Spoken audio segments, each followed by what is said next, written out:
Hello everyone, welcome to BSP Pharmacy. I am Nikita Gupta, and as we started our subject Cosmetic Science Unit 4th lecture number 4. जैसे कि हमने start किया था हमारा subject cosmetic science जिसकी 5th unit को हम discuss कर रहे थे, जिसके अंदर अभी तक हमने देखा कि स्किन से रिलेटेड क्या क्या प्रॉब्लम्स देखने को मिलती है और वहां पर कॉस्मेटिक्स किस तरीके से इन प्रॉब्लम्स को हेल्प रिजॉल्व करने में मेडिसिनल एजेंट्स को यूज करके इन कंडीशंस को ट्रीट करते हैं। तो इसी के अंदर हम फर्दर कंटिन्यू करेंगे और नेक्स्ट देखेंगे अदर जो रिमेनिंग स्किन प्रॉब्लम्स हैं उनके बारे में। तो नेक्स्ट जो हमारे पास स्किन प्रॉब्लम है वो है एक्नेस। एक्ने का अगर हम सिंपली हिंदी में वर्ड बोले तो एक्ने का मतलब होता है मुहासे। मुहासों का मतलब है कि भाई फेस पर जो है छोटे छोटे से एक्ने मार्क हो गए हैं तो उनको बोलते हैं एक्ने। ठीक है, बेसिकली किसी कोई प्रॉब्लम नहीं होती जब क्या होता है स्किन पोर्स क्लॉग हो जाते हैं ना, तो उसकी वजह से मोस्टली एक्ने देखने को मिलते हैं और इस तरीके के छोटे छोटे से पिंपल यहाँ पे हो जाते हैं, छोटे छोटे से धब्बे टाइप हो जाते हैं, उनको बोलते हैं एक्नेस। ठीक है, तो क्या होते हैं एक्ने? देखो, सबसे पहले हम प्रॉब्लम को समझेंगे, उसके कारणों को समझेंगे एंड देन फिर हम उसके ट्रीटमेंट या प्रिवेंशन की बात करेंगे। ठीक है, तो सबसे पहले है कि एक्ने होता क्या है। So acne is a skin condition that occurs when the hair follicles become plugged with the oil or dead skin cells. These acnes are chronic inflammatory skin condition that causes spots and pimples especially on the face, shoulders, back, neck, chest and upper arms. क्या बोल रहे हैं कि जो acne होते हैं ना, basically ये स्किन की वो कंडीशन होती है जिसके अंदर जो स्किन पर हेयर फॉलिकल्स होते हैं ना, वो आपके प्लग्ड हो जाते हैं, यानी कि यहाँ पर आपके ऑयली स्किन सेल्स होती हैं, डेड स्किन सेल्स होती हैं, वो क्या हो जाती है आपके प्लग्ड हो जाती हैं, यहाँ पर हेयर फॉलिकल्स आपके प्लग्ड हो जाते हैं। उस कंडीशन को क्या बोलते हैं हम? एक्ने बोलते हैं। तो इस तरीके से एक्ने जो होते हैं वो आपके वो क्रॉनिक कंडीशन है। ठीक है, इन्फ्लेमेटरी स्किन कंडीशन है जिसके अंदर क्या देखने को मिलते हैं? स्पॉट्स देखने को मिलते हैं, पिंपल्स देखने को यहाँ पर मिलते हैं, जो कि स्पेशली कहाँ होते हैं? आपके फेस पर, शोल्डर्स पर, बैक पर, चेस्ट पर और अपर आर्म्स पर भी आपको देखने को मिलते हैं। ठीक है, तो स्किन की वो कंडीशन जिसके अंदर जहां जहां पर भी हेयर फॉलिकल्स प्रेजेंट होंगे, ये हेयर फॉलिकल्स जब डेड स्किन सेल्स की वजह से, ऑयल की वजह से प्लग हो जाएंगे तो उनको बोलेंगे एक्ने। ठीक है, ये जो एक्ने की कंडीशंस होती हैं इसके अंदर आपको क्रॉनिक या इन्फ्लेमेटरी स्किन कंडीशंस देखने को मिलती है, जिसमें पिंपल्स हो सकते हैं, स्पॉट्स हो सकते हैं, कहां पर? फेस पर, शोल्डर्स पर और बॉडी के किसी भी पार्ट पर, जैसे कि हेयर बैक पोर्शन पे, नेक पोर्शन पे, चेस्ट पे, है ना, अपर आर्म्स वाले पोर्शन में, जहां पर भी हेयर प्रेजेंट है वो अगर ब्लॉक हो रहे हैं तो आपके पिंपल्स होंगे, स्पॉट्स होंगे और उन्हीं को क्या बोलेंगे हम? एक्ने बोलेंगे। तो इस तरीके से फेस पर आपके मार्क्स देखने को मिलते हैं एक्ने की कंडीशन में।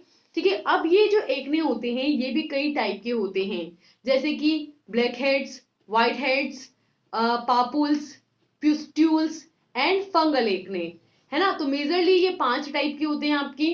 फर्स्ट होते हैं ब्लैकहेड्स। कहां पे होते हैं? Open bumps on the skin that fills with excessive oil and dead skin.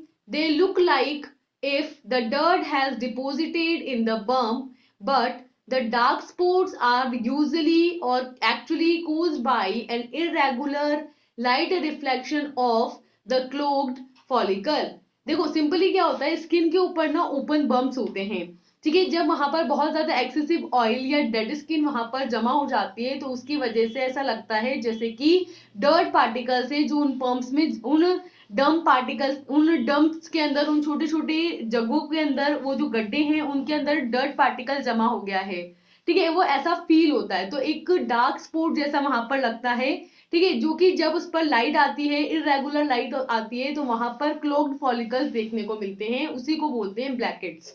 ठीक है, तो क्या समझ में आ रहा है हमको? ब्लैकहेड्स क्या है कि स्किन के जो ओपन डर्म्स पार्ट हैं उन पर जब डर्ट या ऑयल आकर के फिल हो जाएगी तो वो डर्ट जैसे फील होंगे, है ना, लेकिन वो बेसिकली आपकी डार्क स्पॉट्स हैं। ठीक है, जो आपके इरेगुलर लाइट रिफ्लेक्शन की वजह से यहाँ पर हुए हैं। क्लोक्ड फॉलिकल्स की वजह से हुए हैं, तो उन्हें क्या बोला जाता है, ब्लैक हेड्स बोला जाता है। व्हाइट हेड्स, व्हाइट हेड्स की बात करें तो these white heads are that remains close by the oil और डेड स्किन। व्हाइट हेड्स के अंदर जो बर्म्स होते हैं ना, वो आपके ऑयल के थ्रू या जो डेड स्किन होती है उसके थ्रू हमेशा के लिए बंद हो जाते हैं, रिमेन्स क्लोज, वो हमेशा बंद रहते हैं, उनको बोला जाता है व्हाइट हेड्स। ठीक है, तीसरी चीज होती है पापुल्स। पापुल्स बेसिकली स्मॉल रेड और पिंक बर्म्स हैं दैट बिकम्स इन्फ्लाम्ड, है ना, छोटे छोटे से रेड कलर के पिंक कलर के बर्म्स जो कि आपके इन्फ्लाम्ड रहेंगे, आपको ऐसा लगेगा जैसे इन्फ्लेमेशन हुआ है, रेडनेस हुई है, उसको बोला जाता है पापुल्स। और फोर्थ चीज होती है आपके पोस्ट्यूल्स।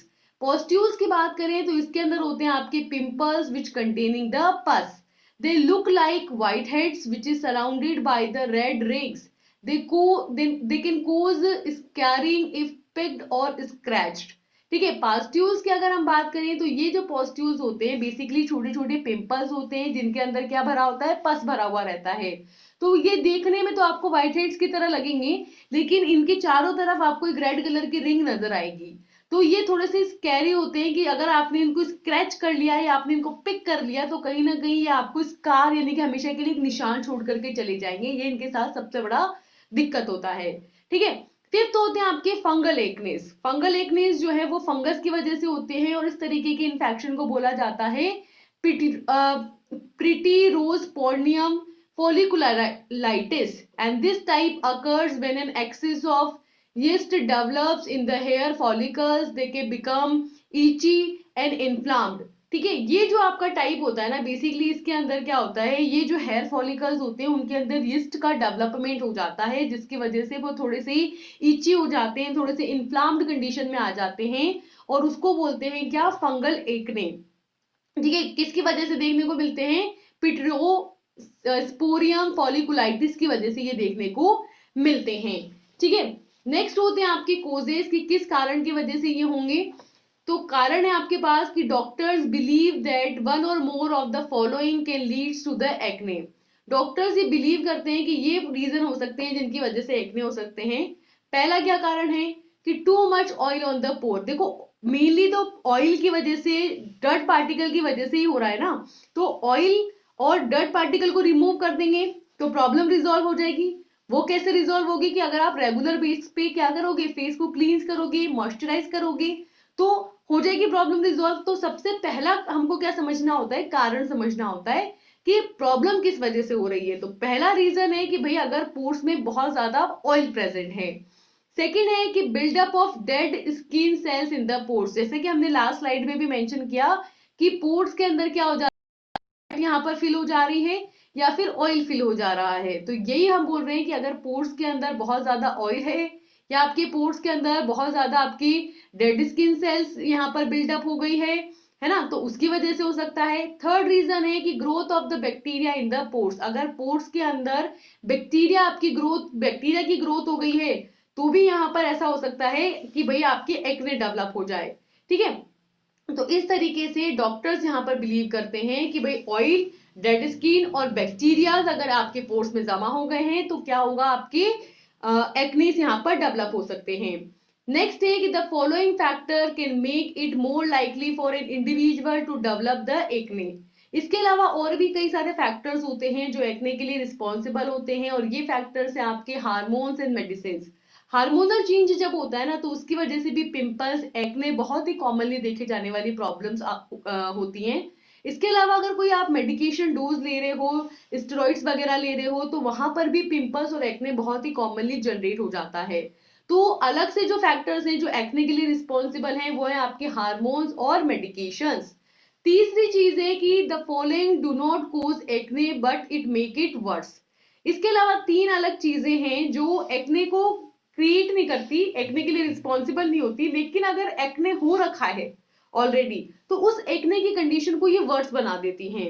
इसके अंदर आते हैं कुछ पर्टिकुलर टाइप के फूड मटेरियल, है ना, स्ट्रेस मटेरियल के जो स्ट्रेस जनरेट करते हैं, and pressure from the sports helmets, tight cloth and backpacks, है ना। तो अगर जैसे कि मान लो स्पोर्ट्स का हेलमेट लगा रखा है बहुत लॉन्ग टाइम के लिए, या बहुत ही टाइट कपड़े पहन रखे हैं, या बैकपैक बहुत टाइम के लिए लटका रखा है पीछे बैक के ऊपर, तो ये भी क्या करते हैं, कहीं ना कहीं एक्ने की कंडीशन को क्या कर देते हैं, सीवियर कर देते हैं। ठीक है, या जैसे स्पाइसी फूड हो गया तो वो भी यहाँ पर सीवियर कर देता है। तो ये सारी चीजों को कंसिडरेशन में रखना चाहिए हमेशा कि ज्यादा प्रेशराइज कंडीशन ना रहे, स्पेशली अगर एक्नेस हो रखे हैं तो और ज्यादा केयरफुल कंसिडरेशन रखने की जरूरत होती है। ठीक है, नेक्स्ट है कि प्रिवेंशन, कैसे प्रिवेंट कर सकते हैं। तो फर्स्ट तो वही आ गया कि फेस को हमेशा क्लीन रखो, उसके लिए आप रेगुलरली फेस को वॉश करते रहो। तो फर्स्ट है wash the face not more than twice each day with warm water, mild soap made specially for the acne. एक और चीज इसमें होती है कि अगर आप वॉश कर रहे हो ना, अच्छी बात है, लेकिन उसको भी 2-3 बार से ज्यादा वॉश नहीं करना फेस को, अदरवाइज स्किन ड्राई हो सकती है और ड्राइनेस की भी प्रॉब्लम यहाँ पर हो सकती है। ठीक है, तो पहला तो ये है कि फेस को आपको रेगुलर बेसिस पर क्लीन करना है, लेकिन 2 बार से ज्यादा नहीं करना। और इसके लिए आप ल्यूक वार्म वाटर को यूज करो, बहुत ठंडा पानी भी मत यूज करो, बहुत गर्म पानी भी यूज मत करो। Luke warm, mild water, mild warm water जो रहता है उसको आप यूज करो। साथ में जो सोप यूज करो, वो सोप ऐसा नहीं होना चाहिए जो स्किन को ड्राई बना दे या उसको डिहाइड्रेट कर दे, है ना, वहां पर इरिटेशन कर दे, ऐसा सोप नहीं होना चाहिए। माइल्ड सोप हमको यूज करना है जो कि एक्ने की कंडीशन में स्किन को स्मूथ और सॉफ्ट बनाएगा। ठीक है, सेकेंड है कि do not scrub the skin और burst the pimples as they may push the infection further down causing more blocking swelling and redness. एक और चीज होती है कि जब भी पिंपल्स हो रखे हो, है ना, तब उसको ऐसे खुरोचना नहीं है, उसको ऐसे उसको और ज्यादा स्कैरी नहीं बनाना। ठीक है, तो उसको उस टाइम पे स्किन को ऐसे स्क्रब नहीं करना है या उस पिंपल को ऐसे खोद के बस्ट नहीं करना है, अदरवाइज वहां पे से हटाओगे, है ना, और वो कहीं और टच किया कर गया स्किन के पार्ट पर, तो वहां पर हो जाएगा, वो इन्फेक्शन फैल जाएगा, है ना, और भी जगह पे ब्लॉकेज कर सकता है, स्वेलिंग कर सकता है, रेडनेस हो सकती है ना, और और भी जगह पे मतलब उसके स्कार्स हो सकते हैं। थर्ड है that avoiding popping the pimples as this make scarring likelier. ठीक है, तीसरी चीज है कि पिंपल्स की पॉपिंग को अवॉइड करना है और आपके इसको और ज्यादा स्कैरी होने से बचाना है। फोर्थ है that a specialist can treat a pimple that requires a rapid removal for the cosmetic reasons। कि एक जो आपका पर्टिकुलर स्पेशलिस्ट होता है ना, उसको आपको कंसल्ट करना है कि किस तरीके से हम पिंपल की कंडीशन को ट्रीट कर सकते हैं, और कॉस्मेटिक रीजंस बताने हैं कि भाई किस वजह से ये हुआ है, और उसके अकॉर्डिंग वो आपको अप्रोप्रिएटली सजेस्ट करेगा कि किस तरीके से इसको रैपिडली यहाँ पर रिमूव किया जा सकता है। फिफ्थ है refrain from the touching the face. जब भी पिंपल हो रखे हो तब कोशिश करें कि आप जो है पिंपल्स को टच ना करें। ठीक है, सिक्स है कि hold the telephone away from the face when talking as it likely to contain sebum and skin residue. कोशिश करें कि जब भी फोन पे बात कर रहे हो तो टेलीफोन को ऐसे बिल्कुल फेस से चिपका करके ना बात करें, अदरवाइज वो जो पिंपल्स हैं बेसिकली उसका जो बैक्टीरिया है वो उसको टच में आकर के और लोगों को भी कंटामिनेट कर सकता है। ऑल्सो यहाँ पर चांसेस है कि स्किन रेसिड्यूज उसके कांटेक्ट में आएंगे, सीबम उसके कांटेक्ट में आएगा, है ना, तो उसकी वजह से जब कोई और पर्सन उसको यूज कर रहा होगा या फिर आप ही उसको जैसे हाथ से भी टच कर रहे हो, फिर उसके बाद उससे बॉडी के किसी और पार्ट को टच कर रहे हो, तो कहीं ना कहीं वो क्या होगा, वो बैक्टीरियल इन्फेक्शन फैल सकता है और बॉडी में डिफरेंट पार्ट्स पर और ज्यादा एक्ने स्प्रेड हो सकता है। ठीक है, नेक्स्ट इज द ट्रीटमेंट की इस कंडीशन को अब हम ट्रीट कैसे करेंगे, रिजॉल्व कैसे करेंगे प्रॉब्लम को। ठीक है, तो नेक्स्ट है इसका ट्रीटमेंट कि किस तरीके से अब हम ये जो प्रॉब्लम है एक्ने की इसको रिजॉल्व कर सकते हैं। तो जो रेमेडीज टाइप है वो क्या है, तो ट्रीटमेंट के अंदर फर्स्ट है लाइफस्टाइल, कि हम अपने लाइफस्टाइल को चेंज करके भी थोड़ा सा इस प्रॉब्लम को सॉल्व कर सकते हैं। Open the pores and cleansing and skin care, basically ये है कि रेगुलरली बेसिस पर मिनिमम एक दिन में 2 बार आप फेस को धो, सारे पोर्स वहां पर अच्छे से क्लीन होने चाहिए, ओपन होनी चाहिए, अच्छा एक मॉइस्चराइजर अप्लाई करो जो स्किन को हाइड्रेट रखे, रेगुलर बेसिस पर पानी पीते रहो जो स्किन को हाइड्रेट बना के रखे, है ना। तो ये सारी चीजें हैं, अल्कोहल कम कंज्यूम करो, कैफीन कम कंज्यूम करो, स्मोकिंग मत करो, ये सारी जो नॉर्मल चीजें हैं ना वो क्या कर सकती हैं, इन प्रॉब्लम के रिजॉल्वेशन के अंदर हेल्प कर सकती हैं। तो जैसे कि लाइफस्टाइल के अंदर है that probably the most useful lifestyle change one can make is to never to pick or squeeze pimple। सबसे सबसे इंपॉर्टेंट चीज है एक्नेस के केस में कि कोई भी पर्सन जो है ना पिंपल को ऐसे स्क्वीज नहीं करेगा, ऐसे पिक नहीं करेगा, है ना, कभी भी ऐसा नहीं करेगा। Playing with or popping with the pimple, no matter how careful it is, how clean one is, nearly always make bumps and stay redder and bumper longer. Thus, people often refer to the redness as scarring, but unfortunately, it is usually isn't permanent. It is just a mark that it takes months to fade it if left entirely alone. बहुत important बात है ये समझना कि भाई सबसे important चीज जो किसी को करने की जरूरत है ना वो ये है कि अगर कभी भी पिंपल हो गया है, कोई मार्क हो गया है, तो उसको इस तरीके से खरोदने की, स्क्रैच करने की उसको जरूरत नहीं है, या उसमें से जैसे पस फील हो गया तो उसको निकालने की जरूरत नहीं है, या उसके साथ पिंपल के साथ खेलने की जरूरत नहीं है, उसको पॉप करने की जरूरत नहीं है। चाहे आप कितने भी क्लीनफुली कर रहे हो, कितने भी सावधानी से कर रहे हो, कितने भी हाइजीनिक तरीके से कर रहे हो, बहुत ध्यान से कर रहे हो, लेकिन फिर भी मत करो। क्योंकि अगर आप ऐसा करते हो ना तो हमेशा वहां पे क्या होता है, वहां पे वो रेडनेस रह जाती है ना, और वो बम्प बना रह जाता है जो कई टाइम लगता है उसको रिजॉल्व होने में, है ना। क्योंकि लोग कहते हैं कि कुछ नहीं, एक स्कार बन जाएगा या फिर एक रेडनेस रह जाएगी, बट एक्चुअल में वो परमानेंट नहीं होता। हम बोलते हैं ऐसा है कि ऐसा मत करो वरना वो हमेशा के लिए रह जाएगा, बट ऐसा नहीं होता। वो बम्प रिजॉल्व होता है, वो एक मार्क होता है, लेकिन उसको बहुत टाइम लगता है, लगभग महीने लग जाते हैं उसको पूरा ठीक होने में। तो इसलिए ऐसा कभी भी नहीं करना है। पिंपल्स जो होते हैं उनको कभी भी ऐसे स्क्रैच नहीं करना है, ठीक है। सेकेंड है open the pores, that means occasionally visit to the aesthetician who is expert at safety removal. Blackheads during the facial can be beneficial.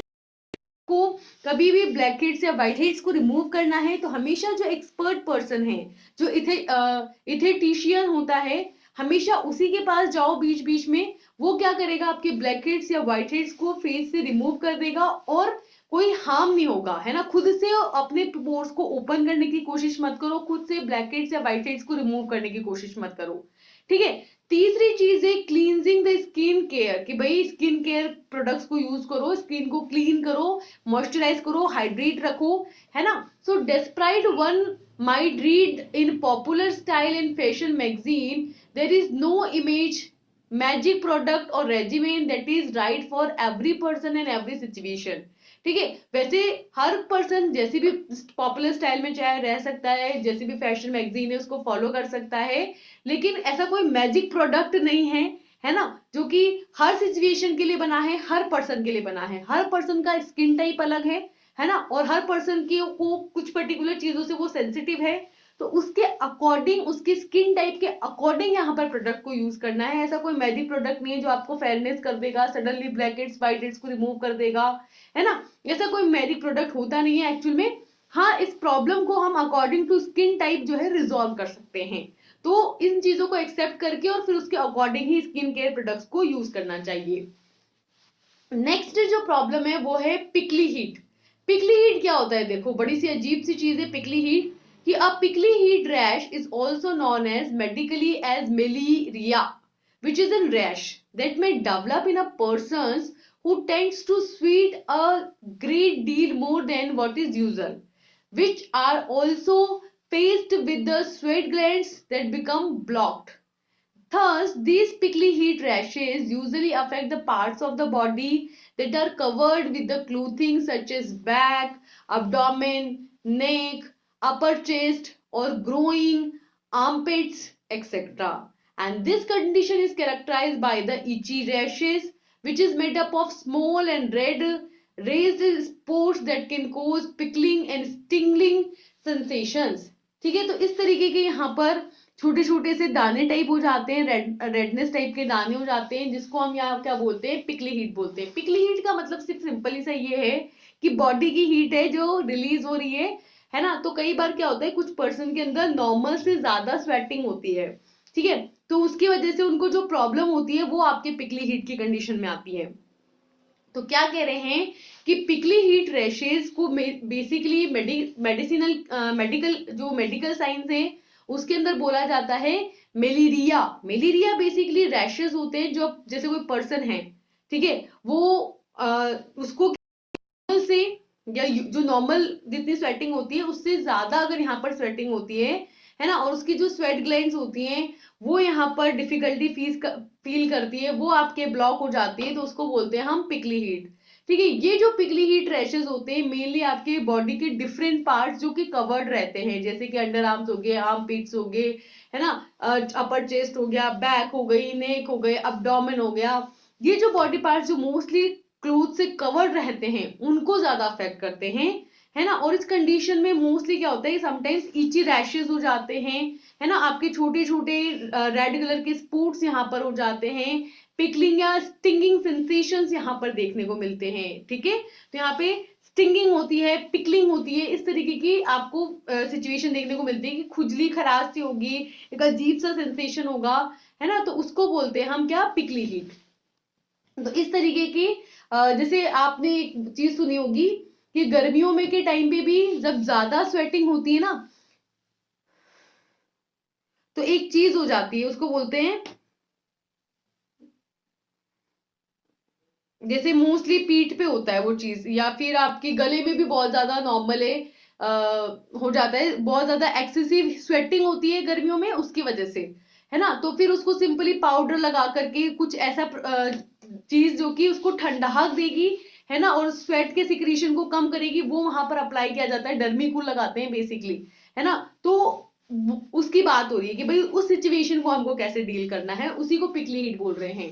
क्या कारण है पिकली हीट के, तो next is the causes of this prickly heat.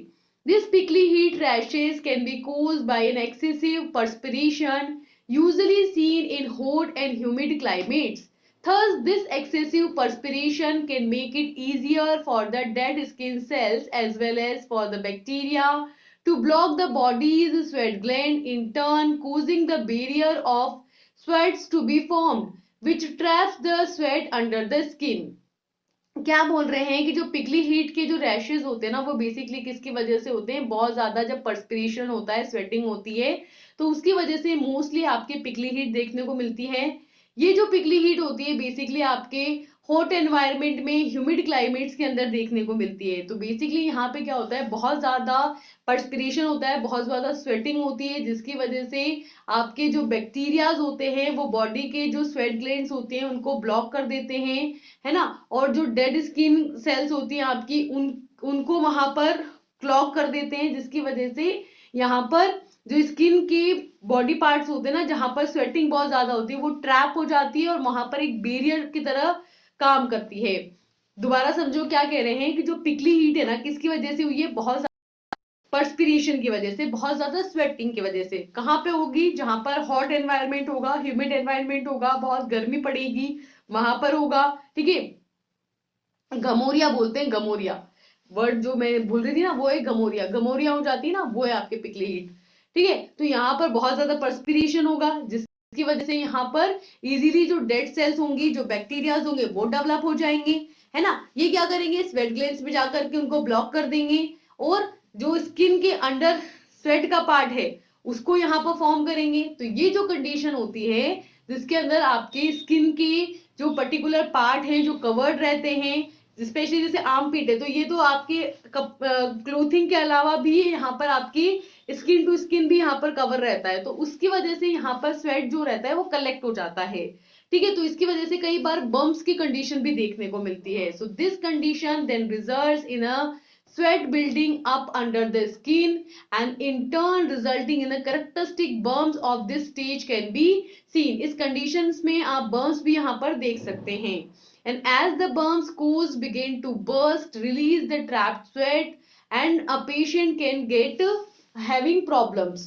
ठीक है, तो यहाँ पर ये जो बम्प्स होते हैं धीरे धीरे बस्ट हो जाते हैं, क्योंकि ऑब्वियस सी बात है, जैसे जिस भी बॉडी पार्ट पे है, मैंने बताया गमोरियों में भी जैसे कुछ लोग पाउडर तो लगाते हैं, उसके अलावा उनको बस्ट करते हैं, उनको तोड़ते हैं, जिसकी वजह से उनके अंदर जो स्वेट प्रेजेंट है ना, जो पसीना इकट्ठा हो रहा है वो वहां पर निकलता है, तब जाके पेशेंट को जो रहता है रिलैक्स फील होता है।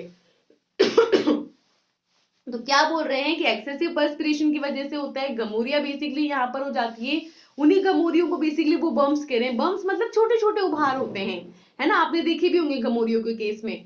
तो वहां पर क्या करते हैं, एक तो पाउडर लगाते हैं और ये क्या करते हैं, उनको तोड़ते हैं, उनको हटाते हैं बम्प्स को, जिसकी वजह से स्वेट वहां पर रिलीज और पेशेंट को रिलैक्स हो, रिलीफ मिले।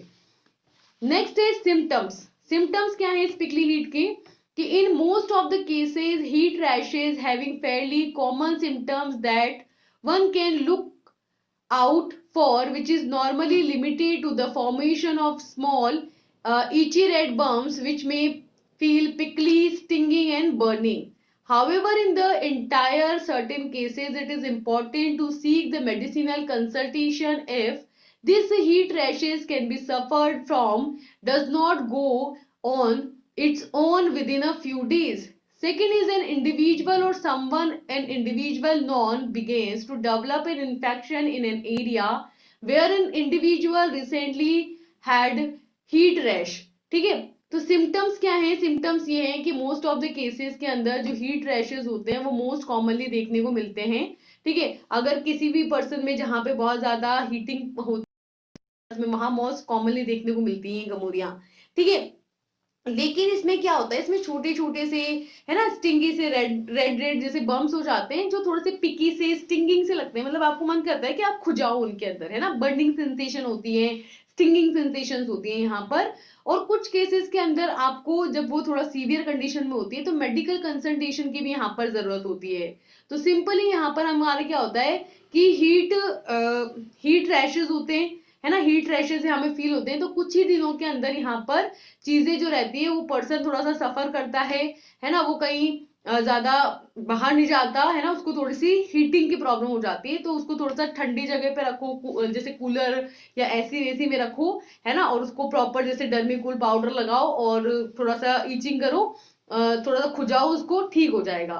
तो यहाँ पर कुछ अगर सीवियर केसेस है तो आप मेडिकल कंसल्टेशन भी ले सकते हैं, है ना। तो यहाँ पर कोई भी पर्सन है, कोई भी इंडिविजुअल है या कोई भी नॉन पर्सन है, उसको ये इन्फेक्शन हो सकता है, किसी भी एरिया में हो सकता है, और किसकी वजह से होता है, हीट रैशेस की वजह से ये देखने को मोस्टली मिलता है। ठीक है, नेक्स्ट है प्रिवेंशन एंड ट्रीटमेंट। कैसे इस प्रॉब्लम को रिजॉल्व कर सकते हैं? तो कुछ नहीं, अच्छे से नहाओगे, है ना, तो ठंडा रहेगा शरीर, ठंडा शरीर में रहेगा तो फिर नहीं स्वेट इकट्ठा होगा, नहीं प्रॉब्लम होगी, है ना। तो फर्स्ट है कूल बाथ एंड शावर, कि जब नहाओ तो ठंडे पानी से, जैसे गर्मी है स्पेशली तो वहां पर ठंडे पानी से नहाओ। सेकेंड है फेयर एंड एयर कंडीशनर, पंखे में रहो, एयर कंडीशनर में, एसी में रहो, कूलर में रहो। ठीक है, तीसरी है लाइट मॉइस्चर वीकिंग क्लोथ, जैसे गर्मी का टाइम है तो हल्के कपड़े पहनो, मोटे भारी कपड़े मत पहनो, तो हो जाएगी सॉल्व प्रॉब्लम, जो ही करते हैं गर्मियों में, है ना। तो ऐसी कोई बड़ी दिक्कत नहीं है इसमें। First is that cool bath and showers. That heat rashes usually ease up after the skin is cooled down. Thus, bathing in the cool water can help this with this. Hence, washing the skin gently can also unclog the pores. This is crucial since clogging pores contribute to the heat rashes.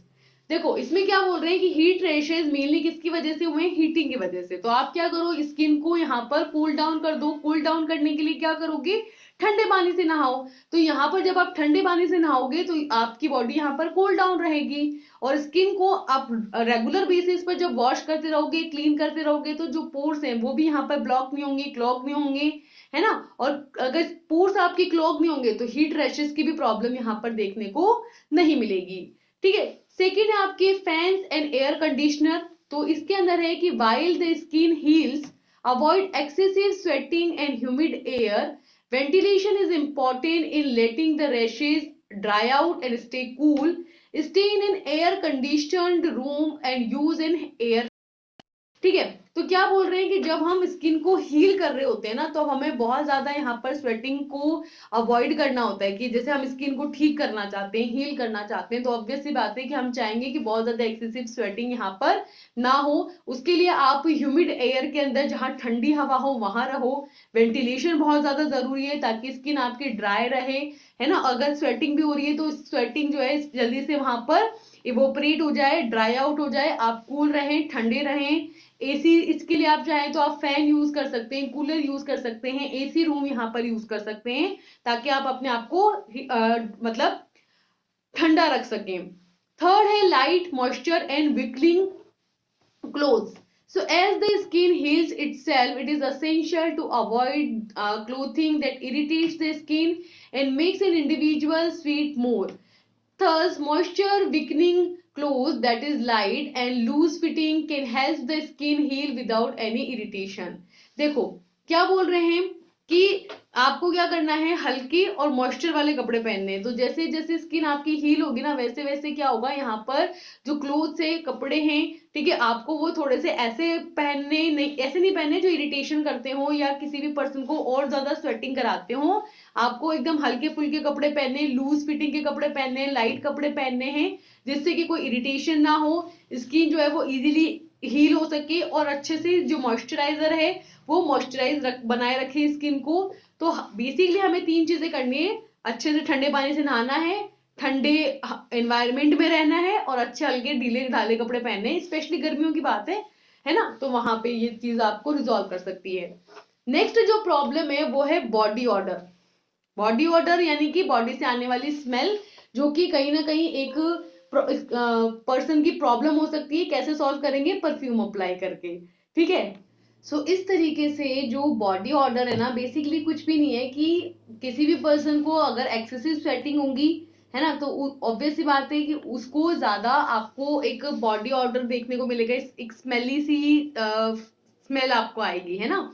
तो bad order कह सकते हैं हम कि bad order यहाँ पर produce होगी। इसके लिए आप यहाँ पर एक परफ्यूमिंग एजेंट यूज कर सकते हैं, ड्यूड्राइजिंग एजेंट यूज कर सकते हैं, है ना। तो ये यूज कर सकते हैं, एंटी पर्सपिरेंट्स आप यूज कर सकते हैं जो बॉडी ऑर्डर की प्रॉब्लम को रिजॉल्व कर देंगे, ठीक है। तो बॉडी ऑर्डर से हमारा क्या मतलब है कि body odour is an perceived unpleasant smell of our body which can give off when bacteria that can live on a skin break down sweat into the acid, ठीक है। तो बॉडी ऑर्डर बेसिकली एक unpleasant सी smell होती है, जो कब देखने को मिलती है, जब हमारी बॉडी जो रहती है वहां पर ये जो स्वेट रिलीज हो रहा है ना, ये आपके बैक्टीरिया के प्रेजेंट में एसिड में कन्वर्ट हो जाता है, तो आपको बॉडी ऑर्डर वहां पर फील होता है, ठीक है। तो जब हमारी बॉडी यहाँ पर जो बैक्टीरिया रिलीज करती हैं वो स्किन पे ऊपर रहते हैं, और ये बैक्टीरिया क्या करते हैं, स्वेट को, है ना, एसिड में कन्वर्ट कर देते हैं, तो यहाँ पर बॉडी ऑर्डर प्रोड्यूस होता है,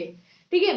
तो these body odour is most likely to occur in the following places के अंदर मोस्टली बॉडी ऑर्डर देखने को मिलता है, जैसे कि फीट यानी कि पैरों के तलवों के अंदर, ग्रोइन पार्ट के अंदर, आर्म पिट्स के अंदर, यहाँ आर्म पिट्स के अंदर, जेनाइटल्स के अंदर, जहां पर प्यूबिक हेयर्स हैं वहां पर, या जहां पर भी हेयर्स हैं वहां पर, बेली बटन के यहाँ पर, एनस में, है ना, कान के पीछे, और rest of the skin part पर, लेकिन थोड़े थोड़े लेवल पर। तो मोस्टली तो जो बॉडी ऑर्डर की प्रॉब्लम होती है ना, वो कहाँ होती है, आपकी feet, groin, armpit, genitals, pubic parts, belly button, anus और ईयर्स पर। बाकी कुछ अलग जो स्किन पार्ट होते हैं वहां पर भी थोड़ा थोड़ा होता है, ठीक है। अब ये हुआ किस वजह से है, तो हमने बता ही दिया कि बैक्टीरिया क्या करते हैं, स्वेट को एसिड में कन्वर्ट कर देते हैं, जिसकी वजह से बॉडी ऑर्डर प्रोड्यूस होता है। So this body odor is caused by the bacteria breaking down sweat is a largely linked to the apocrine gland. Thus, these mostly body odor comes from these. These glands are found in the breast, genital area, eyelids, armpits, and ear. Thus, in the breast, they secrete the fat droplets into the breast milk. In the ear, they help to form earwax. Hence, apocrine gland in the skin and eyelids are mostly secrete sweat glands. Most of the apocrine gland in the skin are located in the groin, armpits, and around the nipples. Thus, in the skin, they are usually having some odor, and they are scent glands. The apocrine gland are mainly responsible for the body odor because the sweat they produce is high in the protein which release the bacteria can break down it easily. क्या बोल रहे हैं कि ये जो body order यहाँ पे produce हुआ है वो किसकी वजह से हुआ है, बैक्टीरिया की वजह से, कि बैक्टीरिया क्या करता है, इस स्वेट का ब्रेक डाउन कर देता है, और कहीं ना कहीं ये बहुत ज्यादा यहाँ पर लिंक्ड है किसके साथ, एपोक्राइन ग्लैंड के साथ। तो यहाँ पर जब एपोक्राइन ग्लैंड के साथ रिलीज होने वाला जो स्वेट है वो बैक्टीरिया के थ्रू ब्रेक डाउन होता है, तो उसके रिजल्टेंट यहाँ पर बॉडी ऑर्डर प्रोड्यूस होता है, और कई सारा यहाँ पर बॉडी ऑर्डर देखने को मिलता है। ये जो ग्लैंड होती है एपोक्राइन ग्लैंड, ये कहाँ पाई जाती है, ये मेनली प्रेजेंट होती है ब्रेस्ट में, जेनाइटल एरियाज में, आईलिड्स में, आर्मपिट्स में, ईयर में, और डिफरेंट बॉडी पार्ट्स में, जहां पर ये किसके लिए रिस्पॉन्सिबल होती है, स्वेट के रिलीज के लिए रिस्पॉन्सिबल होती हैं। तो स्पेशली जैसे ब्रेस्ट की बात करें तो ये ब्रेस्ट के अंदर क्या करती हैं, जब ब्रेस्ट मिल्क रिलीज करती है तो उस ब्रेस्ट मिल्क के साथ थोड़े से अमाउंट में यहाँ पर फैट की ड्रॉपलेट्स को भी रिलीज करती है, फैट ड्रॉपलेट्स को भी सिक्रीट करती हैं। इसी तरीके से ईयर के अंदर जब ईयर है तो उसके अंदर वैक्सीनेशन करने का ये काम करती हैं। स्किन के अंदर ये जो एपोक्राइन ग्लैंड होती हैं और आईलिड्स के अंदर होती हैं, वहां पर ये क्या करती है, स्वेट प्रोड्यूस करती है, स्वेट ग्लैंड्स की फॉर्म में प्रेजेंट होती हैं। और मोस्ट ऑफ द जो आपकी एपोक्राइन ग्लैंड होती है स्किन के अंदर वो प्रेजेंट होती है आपके ग्रोइंग पार्ट में, आर्म पिट्स में, निपल्स के आसपास, है ना। और इसी वजह से वहां पर स्वेटिंग होती है और इसी वजह से वहां पर बैक्टीरिया जब आपके रिएक्शन करते हैं तो एसिड प्रोड्यूस करते हैं और ये एसिड एक पर्टिकुलर ऑर्डर देते हैं, इसी वजह से आपको ये पर्टिकुलर ऑर्डर यहाँ पर देखने को मिलता है। तो ये जो होती हैं इसीलिए सेंट ग्लैंड्स भी इनको बोला जाता है। और ये जो आपकी एपोक्राइन ग्लैंड्स होती हैं ये बॉडी ऑर्डर के लिए रिस्पॉन्सिबल होती है, क्योंकि ये क्या करती है, स्वेट यहाँ पर प्रोड्यूस करती है, प्रोटीन प्रोड्यूस करती है हाई अमाउंट में, और जब बैक्टीरिया इनको क्या करता है, इजीली ब्रेक डाउन करता है, तो उसकी वजह से आपके बैड ऑर्डर देखने को मिलती है। ठीक है, अब इस प्रॉब्लम को हम कैसे रिजॉल्व कर सकते हैं, कैसे इसका प्रिवेंशन कर सकते हैं और फाइनली इसको कैसे ट्रीट आउट कर सकते हैं। तो there are the following steps which may control this body order. यहाँ पर कुछ पर्टिकुलर स्टेप्स होते हैं जिसके थ्रू हम क्या कर सकते हैं, इस बॉडी ऑर्डर को कंट्रोल कर सकते हैं। क्या क्या स्टेप है? First, wash daily with the warm water, है ना, डेली आपको गर्म पानी से नहाना है। सेकेंड, कपड़े जो हैं वो साफ सुथरे पहनने हैं और ऐसे पहने जिसमें से अच्छे से हवा आ सकती हो। Third, avoid spicy food, spicy food नहीं खाना है बिल्कुल, है ना। तो आप क्या कर सकते हैं, इस प्रॉब्लम को रिजॉल्व कर सकते हैं। तो फर्स्ट है daily wash with the warm water. In this, have a shower or a bath for at least a day. Remember that warm water keeps kill off the bacteria that are present on the skin. And if the weather is exceptionally hot, consider bathing more often than once in a day. ठीक है, तो क्या बोल रहे हैं कि आपको दिन में मिनिमम एक बार तो शावर लेना ही है, एक बार तो नहाना ही है। और अगर आप गर्म पानी से नहाते हैं तो गर्म पानी क्या करता है, स्किन पे जो बैक्टीरिया प्रेजेंट होते हैं उनको किल कर देता है। बैक्टीरिया ही नहीं होंगे तो स्वेट को आप एसिड में कन्वर्ट ही नहीं कर सकते, है ना। तो यहाँ पर अगर गर्म पानी से नहा रहे हैं तो वो क्या करेंगे, स्किन पे प्रेजेंट बैक्टीरिया को किल कर देगा, जिसकी वजह से स्वेटिंग की प्रॉब्लम कहीं ना कहीं रिजॉल्व हो जाएगी। और अगर वेदर बहुत ज्यादा हॉट है तो आप एक दिन में 2 बार भी नहा सकते हैं, एक बार से ज्यादा बार भी आप नहा सकते हैं, जिससे कि क्या होगा, बैक्टीरिया खत्म होते जाएंगे तो स्वेटिंग की प्रॉब्लम रिजॉल्व होती जाएगी। सेकेंड है क्लोथिंग, कि use natural fibre allow the skin to breathe resulting in a better evaporation of the sweat. Third, natural made fibres include wool, skin and cotton. ठीक है, कि नेचुरल जो fibres होते हैं को प्रॉपरली ब्रीथ करने में हेल्प करते हैं। तो अगर आप ये चाहते हैं कि स्वेट जो है वो अच्छे से इजीली इवोपरेट हो जाए यहाँ पर, तो उसके लिए आप यहाँ पर जो है थोड़े से नेचुरल फाइबर के बने हुए क्लोथ पहनेंगे। ये जो नेचुरल फाइबर के बने हुए क्लोथ होते हैं इनमें आते हैं मोस्टली सिल्क के कपड़े, कॉटन के कपड़े या वूल के कपड़े, जो कि क्या करते हैं, स्किन को प्रॉपरली ब्रीथिंग करने में हेल्प करते हैं और इस बैड ऑर्डर की प्रॉब्लम को रिजॉल्व करते हैं। थर्ड होते हैं अवॉइड स्पाइसी फूड, कि स्पाइसी फूड हमको नहीं खाना, जैसे कि करी, गार्लिक या कोई भी अनदर स्पाइसी फूड जिसके अंदर बहुत ज्यादा टेंडेंसी है to make some people sweat more pungent. Some expertise believe that a diet which is high in the red meat may also cause the risk of developing more rapid body odor। तो food जैसे कि करी, garlic हो गया या कोई भी spicy food हो गया तो उसके बहुत ज्यादा पोटेंशियल चांसेस होते हैं कि वो क्या करता है, किसी भी पर्सन के अंदर जो स्वेट होता है ना उसको बहुत ज्यादा पंजेंट बना देता है, तीक्ष्ण बना देता है, एक अलग सी यहाँ पर स्मेल क्रिएट करता है। कुछ एक्सपर्ट्स बिलीव भी करते हैं कि अगर आप अपनी डाइट के अंदर बहुत ज्यादा रेड मीट लेते हैं यानी कि मांस खाते हैं अगर, तो उसकी वजह से बहुत ज्यादा यहाँ पर बॉडी ऑर्डर प्रोड्यूस होता है और बहुत ज्यादा टेंडेंसी है कि बैड ऑर्डर की प्रॉब्लम देखने को ही मिलेगी।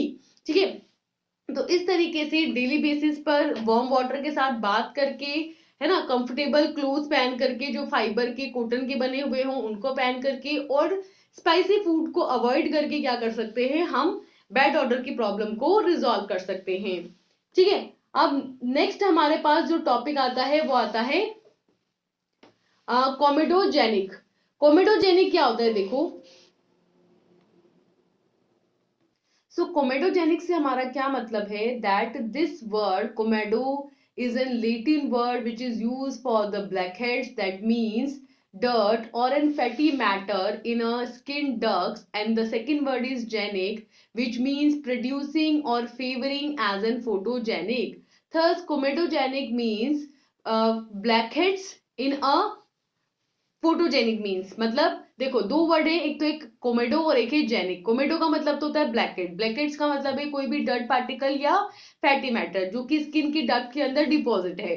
ठीक है, और जेनिक का मतलब है कि उसको प्रोड्यूस करने की या उसको फीवर करने की जो टेंडेंसी है ना, उसको बोल रहे हैं कोमेडोजेनिक। तो इस तरीके से कोमेडोजेनिक जो पूरा वर्ड हुआ उसका मतलब है कि वो सबस्टांस जो कि क्या करते हैं इन डर्टी डर्ट्स को या जो ये आपकी फैटी मैटर्स हैं उनको फीवर करते हैं, उनको प्रोड्यूस करते हैं, यानी कि अल्टीमेटली ब्लैकेट्स को ये प्रोड्यूस करते हैं, तो उनको क्या बोला जाता है, कोमेडोजेनिक्स यहाँ पर बोला जाता है। Thus, a comedogenic therefore literally means blackhead causing, which is conventionally accepted by an acne causing since clogged pores are an important cause of acne. ठीक है, तो इस तरीके से कोमेडोजेनिक जो है उसका मतलब होता है ब्लैक हेड कोजिंग, यानी कि वो सब्सटेंस जो ब्लैक हेड्स यहाँ पर कोज करते हैं, ब्लैक हेड्स के लिए रिस्पॉन्सिबल होते हैं, उनको बोला जाता है कोमेडोजेनिक। और ये जो है एक्ने कोजिंग एजेंट्स भी होते हैं, एक्ने भी ये प्रोड्यूस करते हैं, कई बार पोर्स को क्लॉग करने में भी इनका ही रोल होता है, एक्ने प्रोड्यूस करने में भी इन्हीं का रोल होता है। ठीक है, तो इस तरीके से जो इंग्रेडिएंट्स होते हैं ये क्या होते हैं, आपके पोर क्लोगिंग इंग्रेडिएंट्स होते हैं जो पोर्स को क्लॉग कर देने का काम करते हैं।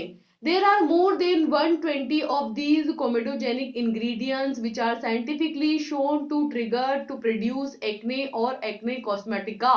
ठीक है, तो यहाँ पर 120 से भी ज्यादा आपके कॉस्मेटोजेनिक इंग्रेडिएंट्स होते हैं जो क्या करते हैं, एक्ने प्रोड्यूस करते हैं, एक्ने को ट्रिगर करते हैं, और इन्हें क्या बोला जाता है, एक्ने कॉस्मेटिका बोला जाता है। तो बेसिकली कॉस्मेटोजेनिक का मतलब है वो सबस्टांस या वो एजेंट जो ब्लैकहेड्स को फेवर करते हैं, पोर्स को क्लॉग कर देते हैं और एक्ने प्रोड्यूस करते हैं, उनको क्या बोला जाता है, कॉस्मेटोजेनिक्स बोला जाता है। और ये क्या करते हैं, नोड्यूल्स प्रोड्यूस करते हैं, ठीक है, इस तरीके के, या पिस्टल्स प्रोड्यूस करते हैं, या इस तरीके के प्यूपिल प्रोड्यूस करते हैं, ब्लैकहेड्स प्रोड्यूस करते हैं, या समटाइम्स व्हाइटहेड्स यहाँ पर प्रोड्यूस करते हैं। ठीक है, तो इस तरीके की बहुत सारी कॉमन प्रॉब्लम्स हैं जो आपने देखी होंगी नॉर्मली भी, है ना, ये स्किन के साथ देखने को मिलती हैं। तो इसी के साथ हमारा ये लेक्चर होता है यहाँ पर कंप्लीट। ठीक है, अब हम मिलेंगे नेक्स्ट लेक्चर के साथ जिसमें हम कुछ और जो कॉस्मेटिक प्रॉब्लम्स होंगी उनको डिस्कस करेंगे। So till then, thank you and all the best. Bye bye.